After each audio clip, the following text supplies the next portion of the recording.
கோட்டை வந்துட்டு கன்னியாகுமரி மாவட்டம். தனியா நிக்கணுமா இல்லைனா கூட்டணியோட நிக்கணுமாங்கிறது அகில இந்திய தலைமை தான் முடிவெடும். ஸ்டாலின் அவர்கள், முதலமைச்சர் ஸ்டாலின் அவர்கள் என்ன பண்றாங்கன்னா, காமராஜர் ஆட்சியை வந்து கொடுக்கணுங்கிறது மதுவிலக்கு, பூரண மதுவிலக்கு தமிழ்நாட்டில் அமலுக்கு வரும் என்பதை பாஜக ஆளுகின்ற எந்த மாநிலத்திலையும் நியாயம் நடக்காது.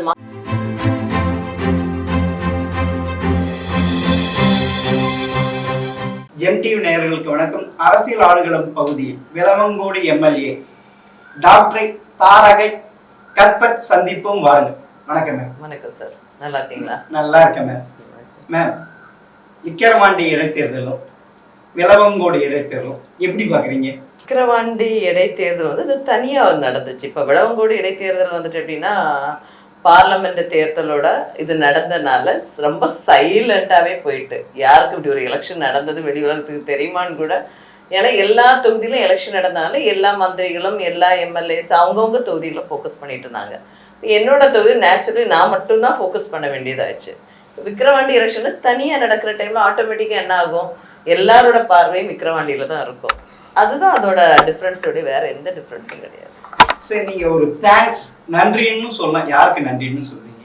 அது நம்மளுடைய தலைவர், எங்களுடைய மாநில தலைவர் செல்வ பிறந்தகை அவர்களுக்கு என்னுடைய மனமார்ந்த வாழ்த்துக்கள். ஏன்னா அவரோட பீரியடில் தான் எனக்கு ஒரு எம்எல்ஏங்கிற ஒரு சீட்டு கொடுத்துருக்குறாங்க. இது அதுக்கு அடுத்து நான் தேங்க்ஸ் அதை விட சொல்லணும்னா, அதுக்கப்புறமா எங்களோட அகில இந்திய தலைவர் மல்லிகார்ஜுன் கார்கே, எங்களோட ஃபேமிலின்னு பார்த்தோன்னா என்னோட family members each and every one, because they were the backbone for me. ஆனால் நீங்கள் சொல்ல வேண்டியது தேங்க்ஸ் விஜயதாரணிக்கு தானே சார்? விஜயதரணிக்கு தேங்க்ஸ் நான் இப்போ சொல்லணும். கண்டிப்பாக ஒரு பெண்களாக அவங்கனால எங்களுக்கு ஒரு சான்ஸ் கிடச்சி இல்லைன்னு நான் சொல்லலை. ஆனால் எங்களுடைய எங்களுடைய உழைப்புகளையும் எங்களுடைய டைமையும் எங்களுடைய அங்கீகாரங்களையும் விஜயதரணி என்கிற தனிநபர் எங்கேருந்தோ வந்து எங்களுடைய பறிச்சிட்டு போனாங்கல்ல, அப்போ நான் தேங்க்ஸ் வந்துட்டு யாருக்கும் சொல்லணும். இல்லை, அவங்க அதை ரிசைன் பண்ண நீங்கள் அதை நினச்சி கூட பார்த்துருக்க கண்டிப்பாக இல்லை. ரிசைன் பண்ணனால எனக்கு கிடைச்சு சார். இப்போ அது ஆடுகளத்தில் வந்துட்டு நிறைய பேர் போட்டி போட்டோம். அது ஒரு ஆடுகளம். அதில் வந்துட்டு இப்போ அவங்க ரிசைன் பண்ணால யாரோ ஒரு ஆளுக்கு கிடைச்சு, அவங்க வந்து அதில் எனக்கு அந்த ஆடுகளம் வந்துட்டு எனக்கு சாதகமாக அமைந்தது. அப்போ அந்த ஆடுகளத்தை வந்துட்டு கேப்டனாக இருந்தது எங்களுடைய மாநில தலைவர் செல்வ பிறந்தகை தானே. இல்லை, ஆனால் அவங்க ஏன்னா அதே விளவங்கோடு 13 வருஷமா எம்எல்ஏ இருந்திருக்காங்க. அவங்க போட்ட ஸ்ட்ராங்கு, அதனால தானே உங்களுக்கு வெற்றி எளிதாச்சு. அவங்க இப்போ என்ன ஸ்ட்ராங்கு நீங்கள் மீன் பண்ணுறீங்க? இல்லை, அவங்களுக்கு இன்ஃப்ராஸ்ட்ரக்சர், அவங்களுக்கு தேவையான தொகுதிக்கு தேவையான அது செஞ்சதுனால உங்களுக்கு இவ்வளோ காம்படிஷன். ஏன்னா பார்லிமெண்ட் எலெக்ஷனில் இப்போ பார்த்தீங்கன்னா விக்கிரவாண்டி எலெக்ஷனில் இருக்கிற அமைச்சருங்களே போனாங்க. ஆனால் இங்கே ஒருத்தர் தான் இன்சார்ஜ். அப்படி இருக்கிறப்ப அவங்க ஏதோ ஒரு நல்லது பண்ணியிருக்கிறதுனால தானே உங்களுக்கு அந்த கெயின் கிடைச்சி. இல்லை சார், எங்களுடைய விளவங்கோடு மட்டும் இல்லை, கன்னியாகுமரி மாவட்டமே ஒரு தேசிய நீரோட்டமான ஒரு கட்சி. அது ஒரு இடம், தேசிய கட்சிகள் மட்டும்தான் அங்கே வந்துட்டு அங்கம் வகிக்கக்கூடியது. அந்த இடத்துல காங்கிரஸ் கட்சியை சார்ந்தவர்கள் யாராக நின்றாலும் ஜெயிப்பார்கள். இது என்னுடைய தனிப்பட்ட வெற்றி கிடையாது. இது காங்கிரஸ் கட்சியை சார்ந்தவர்கள் நீங்கள் வந்துட்டு சப்போஸ் எங்கள் காங்கிரஸ் கட்சியில் கை சனத்தில் போடுங்க, நில்லுங்க, நீங்கள் ஜெயிப்பீங்க. இதுதான் எங்களுடைய இப்போ நான் வந்துட்டு சப்போஸ் எனக்கு வந்துட்டு என்ன சொல்கிறேன், எனக்கு வந்துட்டு அவங்களோட பேஸ் என்னோட ஊர், என்னோட மாவட்டம் எல்லாமே அங்கே. விளவங்கோடு தொகுதிக்கு சம்மந்தமே இல்லாத ஒரு நபர் தான் விஜயதரணி அவர்களை நாங்கள் இங்கே கொண்டு நிப்பாட்டி அவங்க கட்சிக்கு துரோகம் செய்துட்டு போனார்கள். சரியா? ஆனால் அவங்க சொல்கிறது கட்சியில் எனக்கு சரியான அங்கீகாரம் கொடுக்கல, அதனால தான் நான் வெளியே போகிறேன். ஏன்னா தொடர்ந்து எம்எல்ஏவா இருக்கிறாங்க. அப்படி இருக்கிறப்ப ஒரு சட்டமன்றத்தில் கட்சி தலைவராக கொண்டு வந்திருக்கலாம். அவங்க அந்த டிஸ்ட்ரிக்டில் கன்னியாகுமரி போட்டியிடுன்ட்டு விருப்பப்பட்டாங்க. அது ஒன்று. மேலே ஒரு எம்எல்ஏவான அடுத்து பெரிய லெவலில் தானே பார்ப்பாங்க. அவங்க எண்ணம் தப்பு கிடையாது. சரிங்க, ஆசையும் தப்பு கிடையாது. சரி, அப்போ எம்எல்ஏங்கிறது தாழ்ந்து குறைஞ்ச பதவி நீங்க சொல்றீங்களா? இல்ல, உங்களோட வாதத்துக்கே நான் வரேன். எம்எல்ஏங்கிறது நீங்க அடுத்தது எம்பி பெருசுங்கிறீங்கல்ல, அப்ப எம்எல்ஏ இருக்கக்கூடிய 234 மெம்பர்ஸும் நம்முடைய முதலமைச்சர் உள்பட நான் கேட்கிறேன் இருந்துட்டு எம்எல்ஏ பதவி வந்துட்டு குறைஞ்ச பதவின்னு நீங்க சொல்றீங்களா? என்ன சார் பேசுறீங்க? இல்ல அவங்க நினைக்கிற ஒரு அதில் எம்எல்ஏ ஆயிட்டாங்க. கட்சியில ஒரு பெரிய சட்டமன்ற தலைவர், காங்கிரஸ் சட்டமன்ற உறுப்பினர் தலைவர், அது எதிர்பார்த்தாங்க, கிடைக்கல. ஏன்னா அவங்க தான் சீனியர். அப்புறமா கட்சியில பெரிய லெவல்லாம் எதிர்பார்த்து ஒரு இப்போ செல்வ பெருந்தகை நீங்க சொல்றீங்க, ஒரு நன்றி. அவர் அவருடைய டேட்டா எடுத்துக்கிட்டா கிடையாது. ஆனா எங்கிருந்தும் கட்சி மாதிரி தான் வந்திருக்காரு. ஆனா அதே விஜயதாரணி காங்கிரஸ்லயே இருந்தவங்க, காங்கிரஸ்லயே அவங்க குடும்பம் எல்லாமே இருக்காரு. அது ஆசைப்படுறது ஒன்றும் தப்பு இல்லை. சரி, உங்கள் வாதத்துக்கே வரேன் சார். நீங்கள் சொன்னீங்க இல்லையா, அவங்க இத்தனை இன்ஃப்ராஸ்ட்ரக்சர் பண்ணனாங்க. நான் கேட்குறேன், எங்கள் மாவட்டத்தில் பிரின்ஸ் எம்எல்ஏன்னு ஒருத்தர் இருக்கிறாரு, 3 தடவை ஜெயிச்சிருக்கிறாரு. ராஜேஷ்குமார் எம்எல்ஏன்னு ஒருத்தர் இருக்கிறாரு, அவர் 2 வாட்டி ஜெயிச்சிருக்கிறாரு. இதுக்கு முன்னால் இருந்த காங்கிரஸ் எம்எல்ஏ எல்லாருமே அப்படி தான் 2 தடவை 3 தடவை எங்களுக்கு கண்டினியூ. அதுதான் அவங்கள்ட்ட முதல்ல சொன்ன கை சின்னத்துக்கு அங்கே என்றைக்குமே காங்கிரஸினுடைய கோட்டை கன்னியாகுமரி மாவட்டம். ஃபஸ்ட்டு இதுக்கு நான் உங்களுக்கு கிளியரன்ஸ் கொடுத்துட்டேன். 2வது, நீங்கள் கேட்டிங்களா அகில இந்திய அந்த அவங்க சட்டமன்ற கொரோடாவாட்டோ, சாரி சட்டமன்ற தலைவராட்டோ இல்லைன்னா டிஎன்சிசி பிரசிடென்ட் ஆட்டோ நீங்கள் கேட்குறீங்கல்ல, நான் கேட்குறேன், நாங்கள் இத்தனை பேர் இருக்கோம், யாராவது ஒரு ஆளுக்கு தான் அந்த பதவி கொடுப்பாங்க. நான் பர்சனலாக கேட்குறேன், நான் மாவட்ட தலைவராக, நீங்கள் சொன்ன அதே கட்சி பதவி தமிழ்நாட்டில் நான் தான் முதல் பெண் மாவட்ட தலைவர். சரிங்களா? அது எம்எல்ஏ எம்பியோட பெரிய பதவி தானே. கட்சி பதவிங்கிறது பெரிய அப்படி அந்த சான்ஸ் யாருக்குமே கிடைக்காது. எனக்கு கிடைச்சு. இதே விஜயதரணி அம்மையார் டெல்லியில் போய் லாபி பண்ணி என் பதவி எதுக்கு பறிச்சாங்க? ஒரு பொண்ணுக்கு கொடுத்த பதவி எப்படி பறிக்கலாம்? பறிக்கக்கூடாதுல்ல. சரியா? என்னோட பதவி ஏற்பு விழாவுக்கு கூட நின்னாங்க. ஆனால் என்னுடைய மக்களுடைய நான் இடப்படக்கூடிய இதுவும் என்னுடைய ஆக்டிவிட்டீஸும் என்னோட பார்ட்டியில் நான் வளர்ந்து வரதை பார்த்தோன்னே ஷி கேனாட் பேர் இட். இம்மீடியட்டாக என்னை போய் ரிமூவ் பண்ணுறதுக்கு லாபி பண்ணி ரிமூவ் பண்ணாங்க. அப்போவும் நான் கட்சி விட்டு போகவில்லை. இன்னைக்கு விஜயதரணி அம்மையார் பண்ணின மாதிரி நான் போகவில்லை. நான் என்னுடைய காங்கிரஸ் கட்சியில தான் ஆழமாக என்னுடைய காலை பதித்து கொண்டு இருந்தேன். இன்றைக்கு எனக்கு என்னுடைய உழைப்புக்கும் என்னுடைய நேர்மைக்கும் என்னுடைய கட்சி விசுவாசத்திற்கும் கிடைச்ச பரிசு. விஜயதரணி அம்மையாருக்கு நாங்கள் என்ன பதவி கொடுக்கலன்னு நான் சொல்கிறேன். எனக்கு என்ன பதவி கொடுத்தீங்க? மாவட்ட தலைவர் கொடுத்தீங்க, த டாப்பர்ஸ். இவங்களுக்கு நாங்கள் என்ன பதவி கொடுக்கல, இன்னும் என்ன பதவி வேணும்? யாரும் ஒரு ஆளுக்கு தான் ஒரு பதவி கொடுக்க முடியும். ஒரு மாநில தலைவர், கட்சியினுடைய மாநில தேர்வு சேதப்பட சென்ட்ரல்ல மத்திய இதுல ஒரு பொதுச் செயலாளர் அப்படி ஒரு இது. நாங்க பொதுச் செயலாளர் அகில இந்த மகளிர் அணியுடைய பொதுச் செயலாளர் கொடுத்துருக்கோம். கட்சி பொது சார், அது கட்சி பொது சார். எங்களுக்கு விங் ஒண்ணு நல்ல அங்கீகரிக்கப்பட்ட அணிங்கிறது எல்லா அணியும் கிடையாது. மகிழா காங்கிரஸ், சேவாதளம், அந்த யூத் காங்கிரஸ், இதுல த டாப்பஸ்ட் பொசிஷன் நாங்க அவங்களுக்கு கொடுத்துருக்கோம். 3 தடவை விளவங்கோடி எம்எல்ஏ. இதை விட கொரோடா, சட்டமன்ற கொரோடா, எல்லா ஸ்டேட்டுக்கும் இன்சார்ஜ். எங்க யாருக்கும் சான்ஸ் நீங்க கொடுக்கல, கட்சிக்காரங்க எங்களுக்கு கொடுக்கல. சரிங்களா? நாங்க இவ்வளோத்துக்கும் ஒர்க் பண்ணின பிறகும் அவங்க அவங்களோட வேலைகளை பார்த்துட்டு இருக்கிறாங்க. கட்சி பணியை விட அவங்களுக்கு அவங்களுடைய பிஸ்னஸ் தான் அவங்க மெயினா பார்த்துட்டு இருந்தாங்க. எத்தனை தடவை விளவங்கோடு தொகுதிக்கு அவங்க வந்திருக்கிறாங்க? என்னோட தொகுதி விளவங்கோட்டில் நான் இன்னைக்கு சட்டமன்ற உறுப்பினராக இருக்கிறேன். நான் 24 hours நான் என்னோட தொகுதி தான் சுற்றி வரேன். இவங்க கழிந்த 13 வருடமாக விரல் விட்டு எண்ணக்கூடிய அளவுக்கு தான் விளவங்கோடு தொகுதிக்கு வந்திருக்கிறாங்க. அதுக்கு உதாரணம் நம்ம கேட்கணும்னா, நம்ம கழிந்த சட்டமன்ற கூட்டத்தொடரில் கூட அவங்க இருக்கிற டைம்ல நம்மளுடைய ஸ்பீக்கர் அவர்கள் அது டிவில எல்லாம் பகிரங்கமாக வந்தது. ஏமா நீ வர்றதே 12 மணிக்கு சொன்னாங்க, ஞாபகம் இருக்கா? வந்த உடனே நீ இது பண்ணணும்னா அது நடக்குமா? அப்போ காலையில 9 மணிக்கே நாங்கெல்லாம் உட்கார்ந்து இருக்கிறவங்க எல்லாரும் இடிச்ச வாயினாலா? அப்ப எங்களோட தொகுதியில கேட்டு பாருங்க, ஒரு ப்ரோக்ராம் 12 மணி இல்லைன்னா காலையில 9 மணிக்கு தான் இவங்க வர்றது, மதியானம் 2 மணிக்கு. அது டெய்லி வரமாட்டாங்க. இவங்க இருக்கிறதே எத்தனை 13 வருஷத்துல ஒரு மொத்தத்துல எங்க தொகுதியில ஒரு 25 தடவை வந்திருப்பாங்கன்னு தெரியாது. அவ்வளவுதான் அவங்களோட பங்களிப்பு என்னோட தொகுதிக்கு. அப்பனா நீங்க உங்களுடைய கூட்டணியில இருந்து கூட்டணி தயவால நீங்க வெற்றி பெறலீங்களா இந்த இடைத்தேர்தல? நான் நீங்க நான் கன்னியாகுமரி தேசிய கட்சிகளுக்கு தான். அது காங்கிரஸோ பிஜேபியோ கம்யூனிஸ்டோ இந்த இதுதான். அப்போனா அங்க மாநில கட்சிக்கான அங்கீகாரம் பெரிய வாய்ஸ் எதுவும் இல்லை, கம்மி தான் சார், கம்மி தான். ஆனா உங்களுடைய வெற்றின்னு பாத்தீங்கன்னா தனித்துவம் காங்கிரஸ் உடைய இதுதான் சார். காங்கிரஸ் கட்சியினுடைய அது எங்களோட கன்னியாகுமரி காங்கிரஸினுடைய கோட்டை நம்பர் 1. நம்பர் 2, கூட்டணி கட்சிகளை சார் அங்கே வந்து கம்யூனிஸ்டும் கொஞ்சம் இருக்கிறாங்க. நம்ம வந்துட்டு ஏன்னா அவர்களுடைய உழைப்பையோ அவர்களுடைய தியாகத்தையும் நம்ம வந்துட்டு மோசம் பண்ணக்கூடாது, அசிங்கம் பேசக்கூடாது. அவங்களுடைய ஒத்துழைப்பு எனக்கு என்னுடைய தொகுதியில் எனக்கு ரொம்ப சப்போர்ட்டிவாக இருக்கும். அதே மாதிரி டிஎம்கே எங்களுடைய அங்கே பொறுப்பு அமைச்சராக மனோ தங்கராஜ் அவர்கள் தான். அவங்களுடைய எல்லாருமே இது எங்களோட கூட்டு முயற்சி தான்.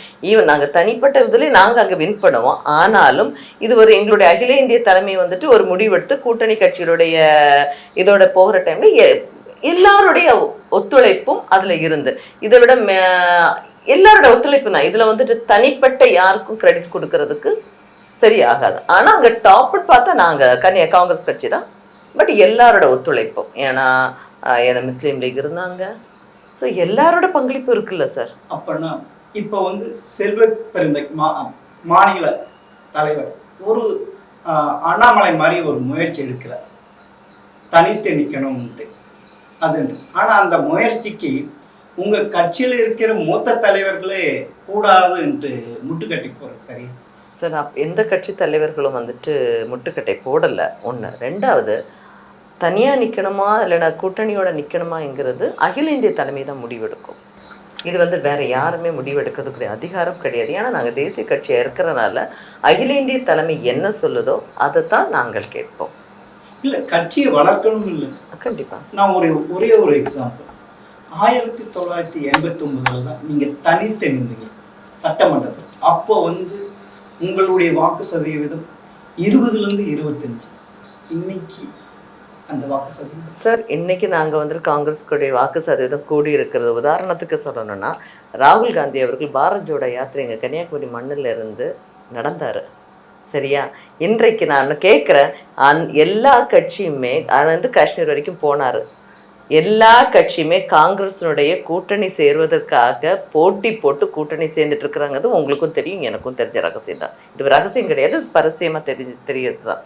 இன்னைக்கு எங்களுடைய ஓட்டு சதவீதம் வந்துட்டு எல்லா இடமுமே கூடி இருக்கு. இப்போ நீங்கள் பாருங்கள், நாங்கள் வந்துட்டு அகில இந்திய அளவில் கூட நான் சொல்கிறேன், எல்லா இடமும் நாங்கள் லாஸ் ஆனது எவ்வளோ வித்தியாசத்தை, சில இடத்துல 200, 100, 1000 நிறைய கிட்டத்தட்ட 100 தொகுதிக்கு மேலேயே நாங்கள் வந்துட்டு லாஸ் ஆனதே 200 ஓட்டு, 300 ஓட்டு, 1000 ஓட்டு வித்தியாசம். அப்போ எங்களோட ஓட்டு வங்கி எங்கே இருக்குன்னு நீங்களே பார்த்துக்கோங்க. நான் வந்து மாநிலத்தில் சொல்றேன். சரி சார், மாநிலத்திலே கேட்போம். மாநிலம் ஏறக்குறைய 15 ஆண்டுகள் 67க்கு 52லேருந்து ஏன் ஆஃப்டர் இண்டிபெண்டன்ட் பிஃபோர் இண்டிபெண்டன்ட் இருந்தால் கூட தமிழகத்தை அதிகமாக ஆண்ட கட்சி காங்கிரஸ். இன்று எந்த நிலைமை? ஏன் நீங்க ஒரு தனித்து நிற்கணும்ட்டு முயற்சி எடுக்கக்கூடாது? ஆனா செல்வ பெருந்தை அதுக்கான முயற்சி எடுக்கிறார். அதுக்கு வந்து முட்டைக்கிட்டு போகுது, அதெல்லாம் முடியாது, கூட்டணியில இருந்தால் தான் ஜெயிக்க முடியும் இப்படின்ட்டு சில பேர் இருக்க. ஏன்னா உங்க மாவட்டத்தை சேர்ந்தவரை ஒருத்தர் அவரு பெரும் முட்டைக்கட்டையா இருக்கார். அவர் காங்கிரஸ் உறுப்பினரா இல்லை அப்படி டிஎம்கே உறுப்பினரான்னு தெரியல. பேரே சொல்லலாமே, பீட்டர் அல்போன்ஸ். எங்க மாவட்டத்தை சார்ந்தவர் கிடையாது. அவர் எப்ப பார்த்தா கன்னியாகுமரி தான். நீங்க ஏன் இதுன்ட்டு சொல்லிட்டு இல்ல சார், நாங்க வந்து தென் தமிழகம் வந்துட்டு இல்ல சார், நீங்க சொல்றது முற்றிலும் நான் தவறு என்று சொல்கிறேன். ஏனென்றால் பீட்டர் அல்போன்ஸ் அவர்கள் வந்துட்டு எங்கேயுமே அவர் தானே ஒரு டிஎம்கேன்னு எங்கேயுமே அவர் வந்து காங்கிரஸினுடைய மெம்பர். நல்லா புரிஞ்சுக்கோங்க, அவர் காங்கிரஸினுடைய பார்லமெண்ட் உறுப்பினராக இருந்தாலும் காங்கிரஸுடைய சட்டமன்ற உறுப்பினராக நான் இருந்தாரே ஒழிய இன்றைக்கு அவர் காங்கிரஸ் கட்சியை சார்ந்தவராக இருந்ததால் தான் அவருக்கு இன்னைக்கு மைனாரிட்டியோட சேர்மன் கொடுத்துருக்குறாங்க. அவர் எங்கேயுமே அவர் வந்துட்டு காங்கிரஸ் வந்துட்டு கூட்டணியோட நிற்கணும் அப்படிங்கிறது அவர் சொல்லலை. அவர் என்னென்ன கட்சியை நம்ம வளர்ப்போங்கிறது ஒரு பரந்த மனப்பான்மையோட தான் சொன்னாரே ஒழிய எங்கேயுமே அவர் வந்துட்டு இல்லை நீங்க டிஎம்கே தான் சார்ந்து இருக்கணும், கூட்டணி விட்டு போக கூடாது, காங்கிரஸ் நீங்களும் சொல்றது வித்தியாசம் இருக்கு. நீங்க அவரை வந்துட்டு பர்டிகுலரா பாயிண்ட் அவுட் பண்ணுறீங்க. அதனால நான் சொல்றேன், அவர் எங்கேயுமே அவர் வந்துட்டு காங்கிரஸ் வளரக்கூடாது, தனியா நிக்க கூடாதுன்னு அவர் எங்கேயுமே எந்த பேட்டியிலுமே அவர் கொடுத்தது கிடையாது. இல்ல பொதுவாக சொல்றேன், செல்வ பெருந்தகை சொன்னது இது என்ன, நம்ம இப்போதைக்கு நிலைமை நம்ம கூட்டணியில தான் ஜெயிக்கணும், அப்படிதான் தான் ஜெயிக்க முடியும், அப்படிப்பட்ட நிலைமை தான் இருக்குது. அவர் தான் அழுத்தம் திருத்தமா சொல்றாரு. அது வந்துட்டு அவருடைய கருத்து. அவர் என்ன அழுத்தம் திருத்தமா எதுக்கு சொல்றாருன்னா, ஏன்னா அதாவது கூட்டம் இன்னைக்கு ராகுல் காந்தி அவர் வந்துட்டு ராகுல் காந்தியோட மனசு தான் பிரதிபலிக்கிறார். இன்னைக்கு எங்களுடைய தலைவர் ராகுல் காந்தி அவர்களும் நம்முடைய முதலமைச்சர் ஸ்டாலின் அவர்களும் உடன்பிறவா அண்ணன் தம்பி போல இருக்கிற இடத்துல போய் நானோ நீங்களோ அல்லது பீட்டர் அல்ஃபோன்ஸை போன்ற பெரிய தலைவர்களோ அல்லது EVKS தலைவரோ அல்லது செல்வகுந்தன் போய் உள்ளால போய் எதுவுமே பண்ண முடியாது சார். சரியா, எதுவுமே அங்கே போய் பண்ண முடியாது. அப்போ இவங்க 2 பேரும் இணைப்பிரியாத நண்பர்களாவோ அல்ல இணைப்பிரியாத சகோதரர்களாக இருக்கிற டைம்ல நாங்கள் போய் தனியாக நிற்கிறோம் அப்படின்ட்டு சொல்லும்போது சில கருத்து வேறுபாடுகள் வரும். இது எங்கள் கட்சிக்குள்ள உள்ள ஆரோக்கியமான கருத்து வேறுபாடுகளை தவிர இல்லைன்னா கருத்து வேறுபாடு இல்லை, ஆரோக்கியமான கான்வர்சேஷன் தான். இதை வந்துட்டு நீங்கள் வந்துட்டு ஒரு பெருசாக சொன்னீங்கன்னா அது தப்பு சார். உங்களுக்கும் பீட்டர் அல்ஃபோன்ஸுக்கும் பெரும் வித்தியாசம் இருக்காது காங்கிரஸ் என்ற இதில். ஆனா நீங்க முழுமையா காங்கிரஸ்ல இருந்தது, ஆனா அவர் முழுமையா காங்கிரஸ் இருந்தது கிடையாது, உங்களுக்கே தெரியும் சார். அதுல வந்துட்டு நான் முற்றிலும் மறுக்கிறேன். ஏன்னா மூப்பனார் தமிழ் மாநில காங்கிரஸ் முற்றிலும் மறுக்கிறேன், அது முற்றிலும் நான் மறுக்கிறேன் சார். அன்னைக்கு மூப்பனார் வந்துட்டு தமிழ் மாநில காங்கிரஸ் தொடங்கின 1996 அந்த டைம்ல வந்துட்டு எந்த சூழ்நிலையில மூப்பனார் காங்கிரஸ் கட்சியை தொடங்கினார் என்பது உங்களுக்கு தமாகவை தொடங்கினார் என்பது உங்களுக்கு தெரியும். மூப்பனார் வந்து என்னைக்குமே அன்னை சோனியா காந்தியோ காங்கிரஸையோ ஒரு இடத்துலயும் அவர் குறை சொல்லல. கட்சி தொடங்கின டைம்ல சரிதான், அவர் கட்சியோட பயணித்த சமயம் சரிதான். அது தமாகங்கிற பேர்ல அது காங்கிரஸாகத்தான் இருந்ததே ஒழிய அது வேற எந்த கட்சியுமாக இருக்கலை. சரிங்களா? அதனால பீட்டர் அல்ஃபோன்ஸ் அவர்கள் வேற கட்சிக்கு போனாருங்கிறத நான் முற்றிலுமாக மறுக்கிறேன். சரிங்க. அதுவே உங்களுக்கு முற்பற்ற தலைவர் EVKS இளங்கோவன் அவர் வந்து இந்த ஆட்சி காமராஜ் ஆட்சி, உண்மையிலே காமராஜ் ஆட்சி தான் இப்ப நடக்குதா சார்? அவர் சொன்னது நான் சொல்றேன். ஒரு பொதுக்கூட்டத்தில் அவரும் சொல்லிட்டார், அதே செல்வத்தமிழ் வழிமொழிஞ்சிருக்காரு சார். இந்த காமராஜர் ஆட்சி வந்துட்டு மிகப்பெரிய ஒரு விஷனோட நடந்த ஒரு ஆட்சி. சரியா? மிகப்பெரிய விஷன் வந்துட்டு இன்னைக்கும் நடக்கக்கூடிய ஆட்சியும் வந்துட்டு இன்றைக்கு காலகட்டத்தை விட நாளைக்குள்ள ஒரு விஷனோட தான் இன்றைக்குள்ள ஆட்சி நடந்துட்டு இருக்கு. காமராஜர் ஆட்சி மாதிரி கொடுக்கணுங்கிறது தலைவர் முதலமைச்சர் ஸ்டாலின் அவர்களும் பெரும் முயற்சி செய்து மக்களுக்கு உள்ள நல்லதுகளெல்லாம் செய்யறதுக்கான நடவடிக்கைகளும் எடுத்துட்டு இருக்கிறாரு. அப்படியேதான் போயிட்டு இருக்கு. அப்படின்னு அவர் பெரிய நல்லது செஞ்சிருக்காரு ஸ்டாலின். அதுதான் ஸ்டாலின் அவர்கள் நல்லதானே செஞ்சுட்டு இருக்கிறாரு. நீங்க தான் சொல்லுங்க, பெரியதா என்ன சொல்லுங்க சார். உங்களுக்கு என்ன அவர் பண்ணலன்னு சொல்றேன். இன்றைக்கு வந்துட்டு நான் கேட்கிறேன் சார், இன்னைக்கு தமிழ்நாட்டுல வந்து அதாவது ADMK வந்துட்டு ஆட்சி பொறுப்பை DMK-இடம் ஒப்படைச்சிருப்போம். அதாவது நம்ம போற டைம்ல DMK இந்த கஜனா வந்து கம்ப்ளீட்டா காலியா இருந்துச்சு. அது உங்களுக்கே நல்லா தெரியும். சரியா? அந்த கஜனா காலியான அந்த கஜனாவை இன்றைக்கு சார் ஒண்ணு வேண்டாம், நம்ம வீடுகளை எடுத்துருக்கோமே சார், ஒரு காசு காலையில் அடுத்த வேலை சாப்பாடுக்கு நம்ம எவ்வளவு சிரமப்படுவோம். நமக்கு எதுவுமே முடியாது. நம்ம வந்து யோசிப்போம், காசு எங்க இருக்குது, அவன்கிட்ட கடன் வாங்கலாமா, இவன்கிட்ட கடன் வாங்கலாமா, இல்லைன்னா ஏதாவது வேலை செய்யலாமா. இப்படியே தான் நம்மளுடைய லைஃப் ஸ்பேன் வந்துட்டு இதுலேயே தான் சொல்லிட்டு நம்மளோட ஆயுஸ் வந்துட்டு குறையும். இதே இதுதான் இன்னைக்கு கஜனா காலியான ஒரு கஜனாவை நம்மளுடைய முதலமைச்சர் ஸ்டாலின் அவர்கள் கஜனாவை வந்துட்டு நிரப்புவதற்காக வேலைகளை பார்த்து அமைச்சர்களை முடக்கி விட்டு அந்த டைம்ல கஜனா காலியான டைம்ல இது பெண்களுக்கான இலவச பேருந்தை கொடுத்தாரு, பெண்களுக்கான மகளிர் உரிமை தொகையை அவர் கொடுத்திருக்கிறாரு. மகளிருக்கான எல்லா ஏற்பாடையும் பண்ணினது இந்தியாவிலே முதலாக முதலமைச்சர் ஸ்டாலின் அவர்கள். கேட்டீங்களா? ரெண்டாவது திரும்ப வந்து இப்போ அடுத்து ஈவன் படிக்கிறதுக்கு கூட இப்போ காலை உணவு திட்டம் வந்துட்டு நாங்க வந்துட்டு எங்களோட கிரெடிட் கோஸ் டு காமராஜ் அவர்கள். ஓகே, தட் காமராஜர் அவர்கள் தான் மதிய உணவு இன்னும் மேம்படுத்தி சத்து உணவு திட்டமா கொடுத்தாங்க.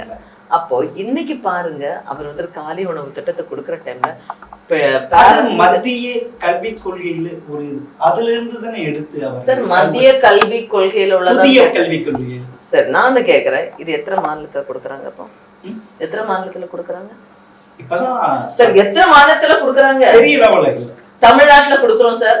அதுதான் நம்மளுடைய வெற்றி. சரியா? அப்ப நீங்க வந்துட்டு கொடுக்கலன்னு சொல்ல முடியும். இப்ப தமிழ்நாட்டுல வந்து நமக்கு தொடங்கியாச்சுல, இனி இதை பார்த்து எல்லா மாநிலம் கொடுக்க ஆரம்பிச்சிருவாங்க. ஸோ வி ஆர் த எல்லாத்துலயும் நம்ம தான் முன்னோடியா இருக்கிறோம். அப்போ கண்டிப்பா வந்துட்டு அவர் வந்து ஸ்டாலின் அவர்கள் முதலமைச்சர் ஸ்டாலின் அவர்கள் என்ன பண்றாங்கன்னா காமராஜர் ஆட்சியை வந்துட்டு கொடுக்கணுங்கிறது ஏன்னா பிரதிஜை எடுத்து அதாவது முயற்சி எடுத்துட்டு இருக்கிறாரு. அதை அட்டன் பண்ணிட்டு கண்டிப்பா அவர் கோல் அட்டன் பண்ணிடுவார் சார். நான் கேட்கிறேன் இந்த மது விலக்கு ஃபர்ஸ்ட் மது வந்துட்டு தமிழ்நாட்டுல வந்துட்டு எல்லா இடமும் பரவலா வந்தாச்சு. ஒரே அடியா இன்னைக்கு நான் ஸ்டாப் பண்ணணும் முதலமைச்சரோ அல்ல எந்த இதெல்லாம் நினைச்சாங்கன்னா ஸ்டாப் பண்ண முடியும்னு நீங்க நினைக்கிறீங்களா? முடியாது. பக்கத்துல இருக்க பாண்டிச்சேரியில போய் வாங்குவோம், பக்கத்துல இருக்க கேரளால போய் வாங்குவோம், இதெல்லாம் வாங்கிட்டு இருப்பாங்க. அப்ப வருமானம் அதர் ஸ்டேட்டுக்கு போகும். ஒண்ணு. ரெண்டாவது இன்னொன்னு கேட்கிறேன், இன்னைக்கு வந்து ஆல் ஆஃப் சடன் ஒருத்தனை பிடிக்காதுன்னு சொன்னா நான் என்ன கிடுக்கிடுன்னு அன்னைக்கே 10 வருஷம் கழிஞ்சு போவோம், அன்னைக்கே அவன் போறதுக்குள்ள வழியை பார்த்துருவோம். உண்டா இல்லையா? அவங்களுக்கு வந்துட்டு முடியாத ஒரு சிச்சுவேஷன். ஆனா படிப்படியாக மதுவிலக்கு பூரண மதுவிலக்கு தமிழ்நாட்டில் அமலுக்கு வரும் என்பதை நாங்கள் தெளிவாக கூறுகிறோம். சரிங்க, நீங்க வந்து இந்த மண்ணி தாமரை மலரவே மலராதன்றீங்க. ஆனா அதே கட்சி இங்க தனித்து நின்று ஏறக்குறைய 13% வாங்கியிருக்காங்க தனித்துப்பட்டவர்கள். ஏன் உங்களால் அந்த முயற்சி எடுக்க முடியும்? தமிழகத்தில் அதற்கு ஆசைப்படுகிறார் செல்வை பெருந்தகை. ஏன்னா இதுவரைக்கும் மாநில கட்சி தலைவராக இருந்தவர் இதை பத்தி யாரும் பெரிய லெவலில் பேசுறது கிடையாது. அவர் பேசுறார், முயற்சி எடுக்கிறார். ஏன் நீங்களே பெரிய அளவில் முட்டுக்கட்டு போறீங்க? நாங்க யாரும் முட்டுக்கட்ட போடல சார். நீங்க நல்லா புரிஞ்சுக்கோங்க. செல்வ பெருந்தகை அவர்கள் எடுக்கக்கூடிய எல்லா முயற்சிக்கும் நாங்கள் காங்கிரஸ் கட்சியை சார்ந்த ஒவ்வொரு தொண்டனும் துணை நிற்பார். சரி, இப்ப வந்து உத்தரப்பிரதேசத்துல ஆந்திராஸ்ல நடந்த ஆன்மீக கூட்டத்துல 120 பேர் இறந்து விட்டாங்க. அங்க போயிட்டு ராகுல் காந்தி போனார். இங்க கள்ளக்குறிச்சியில விஷ சாராயத்தை 60க்கு மேற்பட்டு. ஆனா இங்க வந்து அவங்க விசாரிக்கலையே சார். விசாரிக்கலன்னு சொல்லாதீங்க சார். அவர் இமீடியட்டா வந்துட்டு கண்டன அறிக்கை கொடுத்தாரு. உடனடியாக முதலமைச்சர் ஸ்டாலின் அவர்களை தொலைபேசியில தொடர்பு கொண்டு என்ன நடக்கக்கூடியது என்னங்கிறத டீட்டெயிலாக அவர் வந்துட்டு கேட்டு தெரிஞ்சுக்கிட்டாரு. எல்லாமே அவர் பண்ணிட்டு தான் இருந்தார். சரிங்களா? ஏன் இங்க வரலைன்னா உடனடியாக எங்களை வந்துட்டு என்ன பண்ணாங்கன்னா ராகுல் காந்தி அவர்கள் எல்லா சட்டமன்ற உறுப்பினர்களையும் நேர கள்ளக்குறிச்சிக்கு போக சொன்னார். நாங்க எல்லாரும் அங்க போறோம். தலைவர் ஏற்றுக்கிறோம் சார். அதுதான் சொல்ல, ஒருவேளை அவருடைய ஏதாவது வேலைப்பழுவா இருக்கலாம். Point number 1. ஏன்னா வந்துட்டு பார்லமெண்ட் நடந்துட்டு இருந்து. 2வது, ஸ்டாலின் அவர்கள் உடனடியாக அங்கே சென்று அதுக்குள்ளேயே நிவாரணம் அறிவித்தது மட்டும் இல்லாமல் ஹாஸ்பிட்டல் எக்ஸ்பென்சஸ், ஹாஸ்பிட்டலோட காரியங்களை எல்லாமே எடுத்து பாதிக்கப்பட்டவர்களை சந்தித்தது மட்டும் இல்லாமல் அதுக்கு காரணமாக இருந்தவர்களையும் சஸ்பெண்ட் பண்ணி இதெல்லாம் எடுத்து நடவடிக்கை இம்மிடியட்டா எடுத்துட்டார். இல்ல மக்களா மணிப்பூருக்கு போனார்கள் சார். மணிப்பூர் போனாங்க சார். அங்க வந்து முறை போயிருக்காரு. அங்க அதுதான் சொல்றேன் சார், மணிப்பூருக்கு. ஆமா, இன்னும் போகதான் போறாரு சார். அதே அவங்களை விட இவங்க பாதிக்கப்பட்ட மக்கள் தாழ்த்தப்பட்ட அதிகமா இதுல இருக்காங்க. அங்க வந்து ஆறுதல் சொல்லியிருக்காங்க. அதுவும் மணிப்பூரும் பாஜக ஆளுகின்ற மாநிலம். அப்படிதான் அங்கதான் போகும். ஏன்னா அங்க நியாயம் நடக்காது. பாஜக ஆளுகின்ற எந்த மாநிலத்திலையும் நியாயம் நடக்காது. மக்களை வந்து கவனிக்க மாட்டார்கள். பாஜக அல்லாத எங்களுடைய கூட்டணி கட்சிகள் ஆளுகின்ற மாநிலங்களெல்லாம் வந்துட்டு நியாயம் கிடைக்கும். இல்ல, நான் இன்னொரு கேட்கிறேன். எமர்ஜென்சி கொண்டு வந்தாங்க இந்திரா காந்தி. அதுக்கப்புறமா நடந்த பார்லிமெண்ட் எலெக்ஷன்ல தமிழ்நாட்டுல காங்கிரஸ் அதிகமாக வின் பண்ணிச்சு. உங்களுக்கு தெரியும். அப்படிப்பட்ட காங்கிரஸ் இங்க வலுவாக இருக்கு அப்படின்ட்டு 1990 வரைக்கும் 91 பார்லிமெண்ட் எலெக்ஷன் வரைக்கும் எப்பயுமே பாராளுமன்றத்தில் காங்கிரஸ் தான் அதிகமாக ஏறக்குறைய 20 தொகுதிகள் மேல வாங்கிட்டு இருந்தோம். இன்னைக்கு நாம் தன் முயற்சியா நம்ம வளரணும்னு ஆசைப்படுறாரு ஒரு இளைஞர். தப்பு கிடையாது சார். நாங்களும் அதை நான் உங்கள்கிட்ட தெளிவா சொல்றேன். செல்வ பெருந்தகை எடுக்கக்கூடிய முடிவுக்கு நாங்களும் கட்டுப்படுவோம். நீங்க பெரிய லெவல் ஆதரவு கொடுக்கல. இருக்கின்ற 2ஆம் கட்ட தலைவர்கள் இருக்கலாம் பெரிய, அவங்களும் ஆதரவு தர மாட்டேங்கிறாங்க. இல்ல சார், இல்ல ஒரு தேர் இழுக்கணும்னா எல்லாம் கூடி சேர்ந்துதான் இழுக்க முடியும். எல்லாரும் அப்பதான் அது நகரம். இப்போ வந்துட்டு நாங்க பாருங்க, ஏன்னா என்னோட வேலைகளை நான் பாக்குறேன், அவருக்கு வேலையை பாக்குற எல்லாருமே அவங்கவுங்க வேலையை அவங்கவுங்க கட்சி வளர்க்கறதுல எல்லாரும் மும்முரமா இருந்துட்டு இருக்கோம். என்னோட தொகுதியில நீங்க வந்து பாத்தீங்கன்னா நீங்க பார்த்து என்னை பற்றி நீங்க விசாரிச்சு உங்களுக்கு தெரியும். டெய்லி ஒவ்வொரு வேலைகளா மக்களுடன் மக்களாக மக்களுடைய சின்ன சின்ன பிரச்சனைகளை எடுத்து முன்னோட்டமாக செய்து கொண்டிருக்கிறேன். அப்ப என்ன ஆகும்? என்னோட கட்சி ஆட்டோமேட்டிக்கா வளர ஆரம்பிக்கும்.